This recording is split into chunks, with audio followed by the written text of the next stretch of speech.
Salut, bonjour, bon matin, bienvenue dans ma cuisine pour la première fois de l'année. On est mardi, il est 10h30 et on reprend nos lives à chaque semaine à la même heure autour de différentes recettes. Alors comme d'habitude, je vous laisse le temps de vous connecter. Lysandre est avec nous, Chantal, bon, tout a l'air de bien fonctionner. Donc comme vous avez pu le constater dans les différentes publications sur Facebook, pour démarrer l'année, j'ai décidé de reprendre les bases parce que c'est vrai qu'on a démarré en juillet un peu sur les chapeaux de roue, puis on a plongé directement dans le vif du sujet. Mais les bases, c'est quand même pratique, puis ça fait partie des affaires. Pour la plupart des recettes qu'on va réaliser au cours du mois de janvier, ça fait partie de recettes que j'aurais jamais imaginé réaliser. Je les achetais, puis c'est tout. Ça me venait même pas à l'esprit qu'on pouvait les fabriquer, les préparer. Je pensais que ce serait trop long, trop compliqué, trop difficile. J'ai pas le temps, je travaille, j'ai des enfants, je cours, comme on se dit toutes la plupart. Là. Donc en fait, l'idée au mois de janvier, c'est de prouver que non, c'est très facile à réaliser. Puis c'est souvent des recettes que tu vas faire une fois, puis qui vont durer super longtemps. En l'occurrence, aujourd'hui, notre fond de légumes, tu en as quand même pour un moment, puis ça se prépare tout seul. Donc, qu'est-ce que je disais? Au mois de janvier, nos aides culinaires fait maison, on remplit nos placards, la plupart des choses qu'on achète, on va essayer de les faire nous-mêmes. Aujourd'hui, le programme, c'est le fond de légumes. Alors, le fond de légumes, vous allez me dire, il existe déjà toutes sortes de recettes, bien entendu, mais toutes les autres fois où je faisais que en parler en me disant « vous avez ça dans vos livres de base », tout le monde voulait savoir quelle était ma méthode parce que moi, je n'achète rien ou presque pour faire mon fond de légumes. Au contraire, je vais réutiliser des ingrédients, je vais même utiliser des choses qu'on aurait éventuellement jetées. Donc, au niveau des fonds, ça aussi, on en parle souvent dans les différents lives, puis parfois selon le pays, selon l'origine, on ne se comprend pas. Qu'est-ce que c'est un fond, hein? C'est ce genre d'affaires-là. Donc, j'ai ressorti du fin fond de mes placards des vieilles affaires, là, tu sais, des dépanneurs qu'on prend quand on sait pas trop ou quand on n'en a plus. Un fond, en fait, ça va être un assaisonnement pour un bouillon, pour de l'eau de cuisson, pour ce genre de choses. Donc, c'est excessivement salé, d'où la quantité de sel qu'on va mettre plus tard, on y reviendra.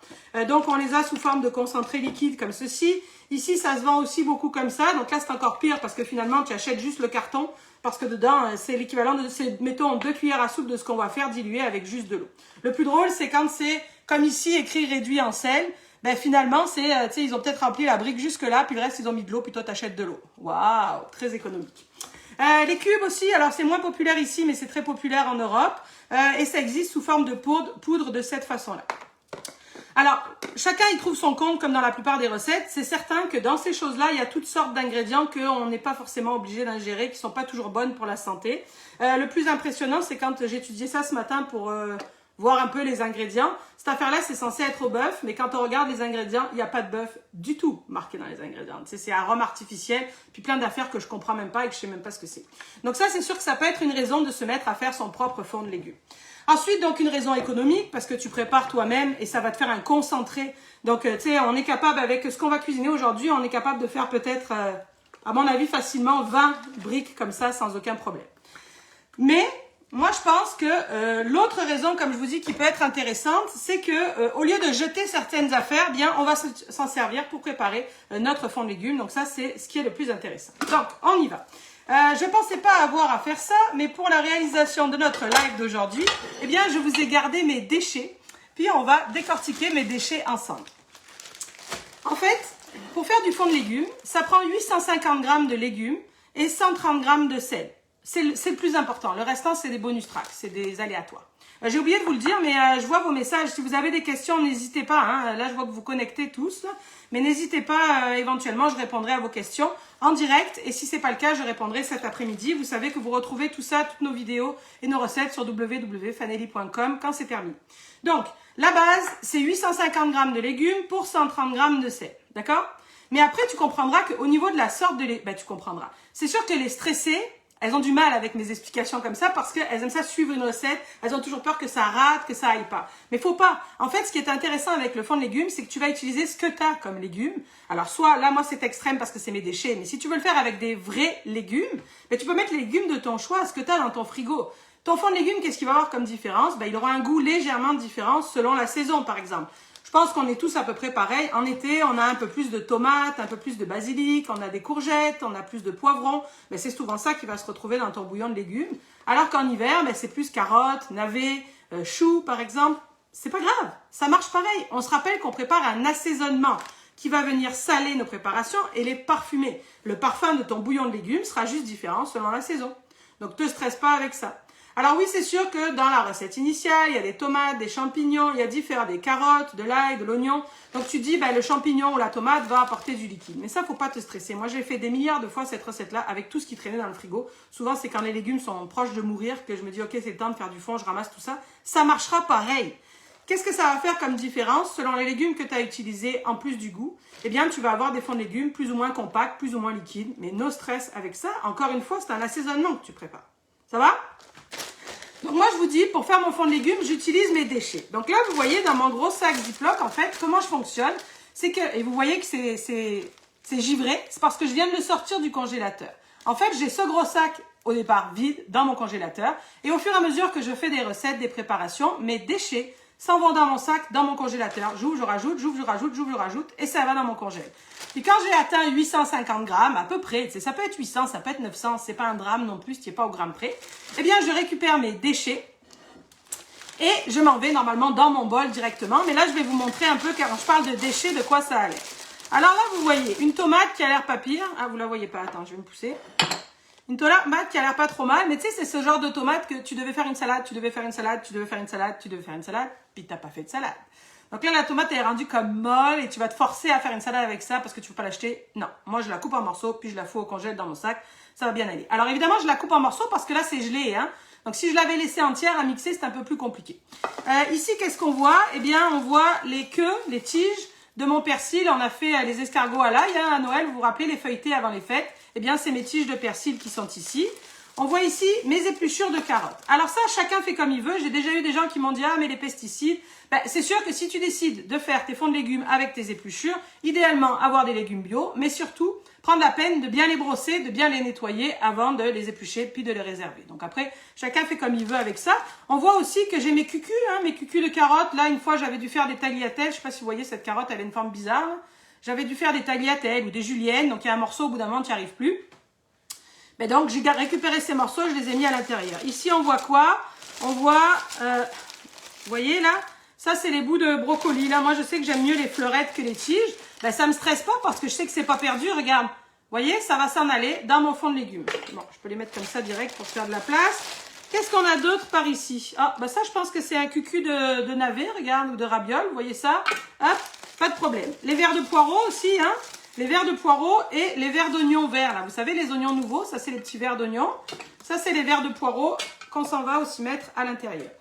Qu'est-ce qu'on a? Un restant de céleri, on a ce genre d'affaires-là. Donc, vous comprenez que c'est vraiment les déchets de légumes.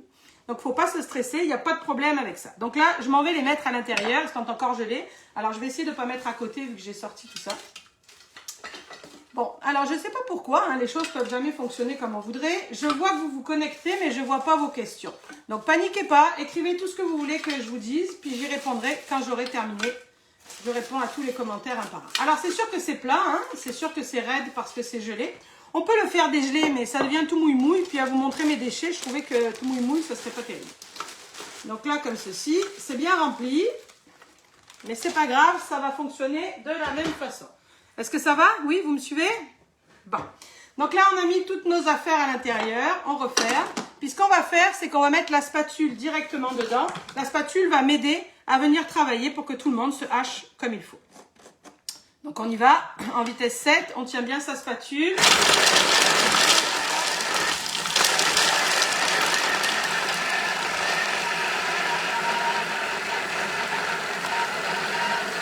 Et voilà, en général, en une dizaine de secondes, on a haché tous nos légumes. Alors, c'est sûr que comme ils sont gelés, ils vont rendre de l'eau, mais c'est pas un problème. Je vous l'ai dit, ça modifiera légèrement la texture. Puis, dans la recette initiale, normalement, on rajoute de l'eau. Nous, on n'en rajoutera pas. Alors, regardez, ça fait comme une espèce de sorbet. Hein.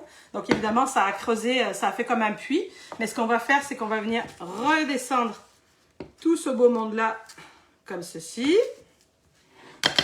Ça va? Vous voyez? Hop!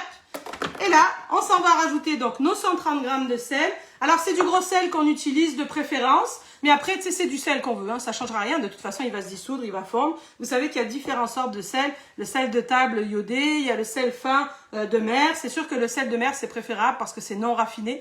Donc, on garde les minéraux et les oligo-éléments plutôt que le sel de table qui, lui, est raffiné et il ne reste plus que le chlorure de sodium. Mais ça ne change pas le monde non plus. Là, rendu là, vous faites votre propre fond. Donc, c'est toujours mieux que les merdes que j'ai montrées précédemment. Donc, même si c'est pas le sel le plus hype, ça va bien pareil. Ça va? Ça sert à rien d'utiliser de la fleur de sel là-dedans, par exemple, ou du sel de Guérande. Hein, c'est bien trop cher et c'est bien dommage d'utiliser ça. Donc là, on a mis notre sel. On peut éventuellement rajouter quelques herbes sèches. C'est pas obligatoire. Là, j'avais beaucoup de persil. Ça va être parfumé pareil. Là, je mets un peu de thym sec, mais ça aurait pu être une feuille de laurier. Ou vraiment, c'est à votre goût. Ça va? Ensuite, on rajoute 30 g d'huile d'olive. Ça, c'est pour le parfum. Hein, c'est pour avoir une belle pâte bien parfumée dans vos préparations. Comme ceci. Et là, on n'a plus qu'à refermer, soit mettre le couvercle anti-projection, soit placer le panier sur le dessus. Et on s'en va pour programmer 35 minutes à 120 degrés et en vitesse souple. Ça va? Bon. Alors, si on résume, avant de passer à la suite. Encore une fois, je ne vois pas vos commentaires, ce qui est assez frustrant, mais j'y répondrai juste quand on aura terminé. Mais c'est pas très compliqué, je pense que vous arrivez à me suivre. Puis encore une fois, la recette au complet sur fanelli.com dès la fin de ce live-là. Si on résume, faire son fond de légumes, ça prend 850 g de légumes, 130 g de sel et 30 g d'huile d'olive. Maintenant, pour la sorte de légumes, ne te stresse pas avec ça. Mais ce que tu veux, peu importe la sorte, peu importe la saison, peu importe que ce soit des légumes frais, des légumes fatigués dans ton frigo, ben pas pourris, hein, on s'entend. Mais tu sais, le champignon qui commence à noircir, les épinards qui commencent à ramollir, même des feuilles de salade qui commencent à flétrir, go, fous-moi ça là-dedans. Il n'y a pas de problème, c'est quand ça commence qu'on les met, pas quand c'est complètement pourri. Ou tu peux, comme moi, utiliser tes déchets. Donc on l'a dit, au fur et à mesure que je cuisine, dans mon sac Ziploc, je vais rajouter mes déchets dans mon sac. Puis quand j'ai atteint la bonne quantité, je lance un fond de légumes. Pas plus difficile que ça. Tu peux t'amuser à le parfumer et l'assaisonner à ce que tu veux. Ça veut dire que j'aurais pu mettre du gingembre là-dedans. Puis du coup, j'aurais eu un goût un peu plus gingembre, un peu plus asiate à mon fond de légumes. J'aurais pu mettre, c'est ça, gingembre, coriandre par exemple. Pourquoi pas? J'aurais pu mettre beaucoup plus d'ail, beaucoup plus de basilic, beaucoup plus de thym pour lui donner une orientation un peu provençale. Amusez-vous, ça fera des fonds de légumes toujours différents. Ça va? Alors, à quoi ça sert un fond de légumes? Donc déjà, je vous le redis, ne changez pas la quantité de sel. Non, c'est extrêmement salé, c'est normal. On mange pas ça à la cuillère, c'est imbouffable, hein, c'est pas ça le but. En général, une cuillère à 2 cuillères à table, donc à soupe, correspondent environ à un cube, comme ceci, tu sais, les cubes classiques, ou à une belle cuillère de poudre quand tu vas utiliser. Ça va aller à peu près pour 500 g de liquide. Mais c'est à votre goût. C'est comme quand on fait un steak, il y en a qui salent beaucoup, il y en a qui salent pas beaucoup. Ben là, c'est pareil. C'est une base qu'on donne, mais chacun va assaisonner à son goût. Si tu trouves que ta recette est trop salée, quand tu suis une de mes recettes et que je te dis 2 cuillères à table de fond de légumes, tu trouves que c'est trop salé, ben, ne change pas la quantité de sel dans le fond en lui-même, mais mets-en un peu moins dans la recette au fur et à mesure. Ça va? Ok. La conservation. Donc, quand ça va être terminé, on va venir mettre ça en pot, mais vous allez voir qu'évidemment, j'ai prévu un tour de magie.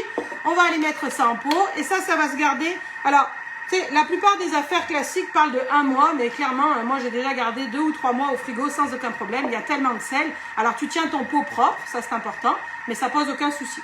Tu peux aussi mettre au congélateur, donc souvent quand j'ai 2 pots, un s'en va au frigo et l'autre s'en va au congélateur, puis quand c'est le temps, on le récupère.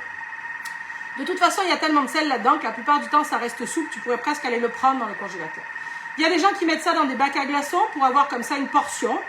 Alors tu mets dans ton bac à glaçons. Quand c'est gelé, tu les défais, tu les mets dans un sac. Puis après, tu n'as plus qu'à prendre dans ton congélateur. Ça va? Oui? Ok. Alors, évidemment, tour de magie. J'ai déjà fait une recette juste avant que le live commence. C'est encore chaud. Pour vous montrer de quoi ça aura l'air au bout de 35 minutes. Hein, il est évident que là, vous n'avez pas le goût d'attendre 35 minutes. Donc là, c'est exactement la même chose que ce qu'on a fait là. Donc vous voyez, ça nous donne ce genre de purée là, ce genre de choses comme ceci. Donc là, une fois que c'est terminé, donc on comprend que ça, c'est au bout de 35 minutes. Je redescends bien au fond du bol comme ça ma préparation. Et je vais m'en aller, c'est pas obligatoire, je pourrais la laisser comme ça. Mais je vais m'en aller la pulvériser en vitesse 10. Ça va ? Ok, alors on va se faire un peu de place, on va mettre ça en pot, puis on va s'attaquer après à notre surprise.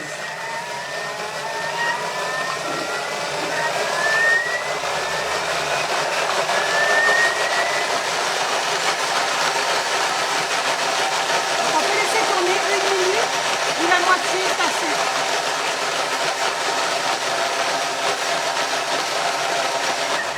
Entendu, hein? Je vous ai dit on peut tourner 1 minute vitesse 10, mais en général 20-30 secondes ça peut être assez.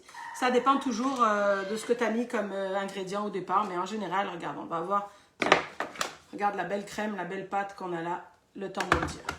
Donc là, je vais récupérer le plus gros sur le couvercle. Mais je ne me stresse pas à tout récupérer. Vous allez comprendre pourquoi rapidement. Donc avant d'aller verser, je fais redescendre comme ça au fond du bol pour que ce soit plus facile, une fois que je serai en l'air, à transvider ma préparation. Ici comme ceci, on va s'en aller attraper notre couvercle qui va nous aider à remplir nos pots. Alors, on se met comme ça, ça va, vous êtes là? Ok, et là,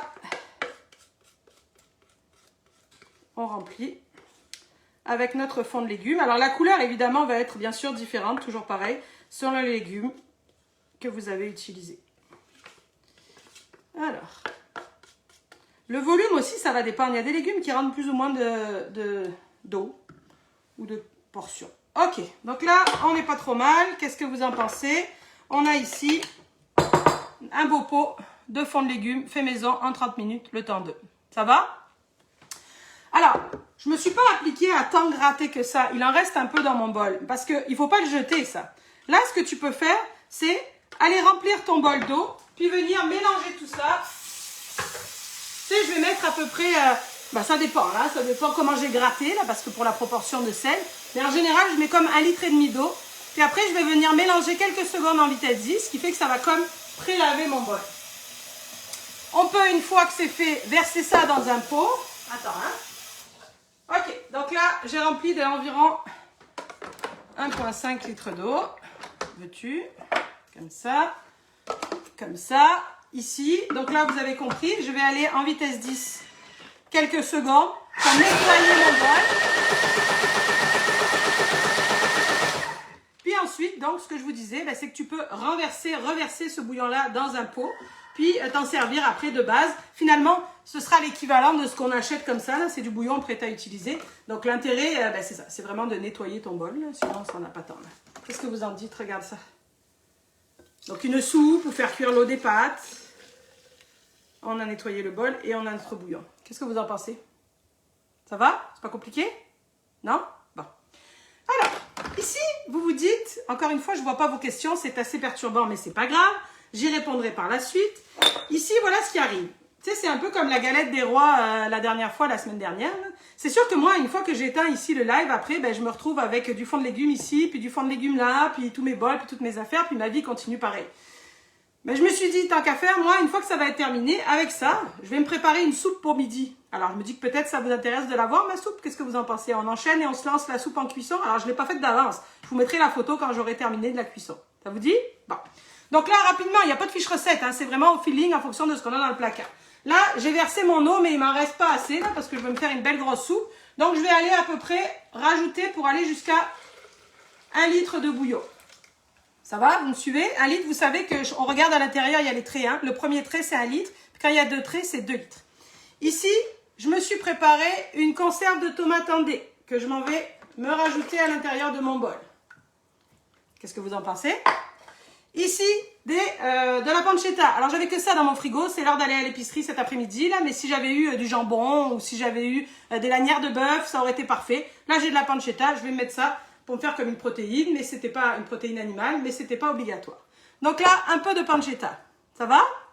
Ensuite, je vais appuyer sur la balance. Puis, j'ai décidé de me faire une soupe avec de l'orge et avec des lentilles. Donc, attention, l'orge, c'est assez long à cuire, environ 40-45 minutes. Donc, au niveau des lentilles, j'ai pris des grosses lentilles brunes et non pas des lentilles du puits. Les lentilles du puits cuisent trop rapidement versus l'orge, donc ça n'aurait pas fonctionné. Donc, environ 100 grammes, comme ça, comme ceci. Puis, je rappuie sur la tare et on va s'ajouter environ 100 grammes de lentilles. Ça va? Ça a l'air cool ou pas? Donc, je ne rajoute pas de bouillon, bien entendu, parce que j'en ai déjà à l'intérieur. Qu'est-ce qui me manque à ajouter? Ah oui, tiens, je m'étais sorti un petit bonus comme ça, un petit bonus avec des champignons séchés. Bien entendu, il n'y a rien d'obligatoire. Vous faites avec ce que vous avez, ça peut être des légumes ou pas de champignons. On est d'accord? J'ai mis mes champignons secs. Puis, c'est ça dont je voulais vous parler. Dans la recette de fond de légumes de base, celle qu'on trouve dans les livres de base, on démarre avec du parmesan qu'on pulvérise et qu'on ajoute à la fin du fond. Vous pouvez le faire. Moi, je trouve que ça modifie un peu le goût du fond de légumes parce que ça finit par goûter le parmesan. Puis, tu sais, si t'es végétalien ou quand tu veux un fond de légumes, tu veux un fond de légumes. Tu veux pas forcément du fromage. Par contre, dans le genre recycler ses déchets. Vous voyez, moi je vous montre encore mes déchets. Je garde toujours dans un sac, mais pas une vie là, c'est un moment. Je garde toujours mes croûtes de parmesan, parce qu'au prix que ça coûte le parmesan, on fait attention. Mes croûtes de parmesan, puis là, pendant le temps des fêtes, on s'est gâté avec une tête de moine, donc j'ai ma croûte de tête de moine, d'accord? Ce que j'essaye de vous dire, c'est que si tu décides de mettre du parmesan dans ton fond de légumes comme la recette initiale, tu peux utiliser tes croûtes de parmesan. Par contre, c'est très dur la croûte de parmesan, donc il faudra couper au couteau en petits morceaux avant de mettre dans le bol et de pulvériser 1 minute vitesse 10. Ouais, c'est ça, 1 minute vitesse 10, 2-3 minutes vitesse 10 à peu près. Voyons, qu'est-ce que je raconte? C'est en secondes. N'importe quoi. 3-4 secondes vitesse 10. C'est bon? Ça, c'est si tu veux mettre dans ton fond. Moi, ce que je vais vous dire dans ma soupe, c'est que ce que je fais souvent avec mes croûtes de fromage, c'est que je vais venir mettre, mettons, ces 2 morceaux-là à l'intérieur de ma soupe. Elle va tourner en sens inverse, puisqu'elle est lentilles, puisqu'elle est la pancetta. Donc, mes croûtes ne s'abîmeront pas. À quoi ça sert de faire ça? Ben, ça va parfumer ma recette. Qu'en pensez-vous? Alors, pas pire cette recette si on résume. On a fait notre fond, on a lavé notre bol, on a récupéré du bouillon de légumes, on a mis 1 litre de bouillon de légumes, j'ai rajouté une conserve de tomates en dés 796 ml. Pas de sel bien entendu car il y en a déjà dans mon bouillon. J'ai rajouté 150 g de pancetta, 100 g d'orge, 100 g de lentilles, quelques champignons secs, 2 croûtes de fromage. On referme notre affaire comme ceci et on va venir programmer 45 minutes, 45-50 environ, mais on va mettre 45 minutes à 100 degrés, ça sert à rien de mettre plus fort, bien entendu en sens inverse et bien entendu en mijotage. Donc là, on a optimisé, j'ai récupéré mes déchets, puis je me prépare une méga bonne soupe que je pourrais déguster. Donc les variantes sont infinies. J'espère que vous avez aimé notre explication d'aujourd'hui. Concernant les autres fonds, les VIP vont avoir d'ici la fin de la semaine un fond de bœuf au poivre. Le fond de bœuf, c'est celui qui va le plus corser, le plus relever les préparations. Vous pouvez faire du fond de volaille également. Dans les 2 cas, vous pouvez aussi utiliser vos déchets dans le sens que, tu sais, quand on travaille du poulet, dans n'importe quelle recette, et peu importe la sorte de poulet, la poitrine ou quoi, on enlève toujours les petits blancs, les petits nerfs, les petites affaires, puis on jette tout ça. Tu peux faire le même principe. Enlève tes déchets de poulet, mets-les dans les petits sacs Ziploc au congélateur, donc chacun un petit sac propre. Là. Puis, quand c'est le temps et que tu en as assez, utilise ces déchets de poulet frais pour réaliser ton fond de volaille. De toute façon, ça va être pulvérisé. Ce qu'on veut, c'est donner un léger goût de viande. Ça va? Ok, ça c'était pour les fonds. Qu'est-ce que je voulais vous dire d'autre? Jeudi, avec les VIP pendant le live, qu'est-ce qu'on va se préparer?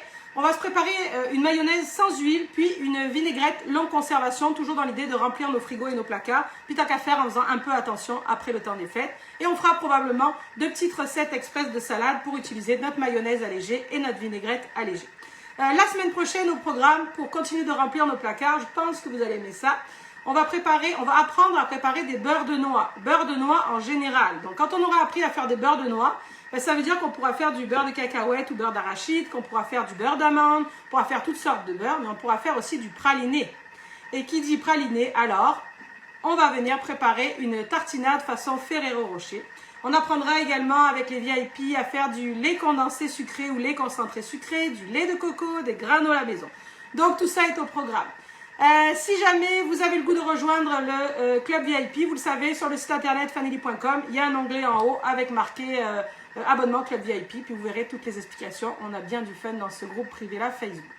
Sur ce, je vous souhaite une belle après-midi et je vous dis pour certains à mardi et pour les autres à jeudi. Salut!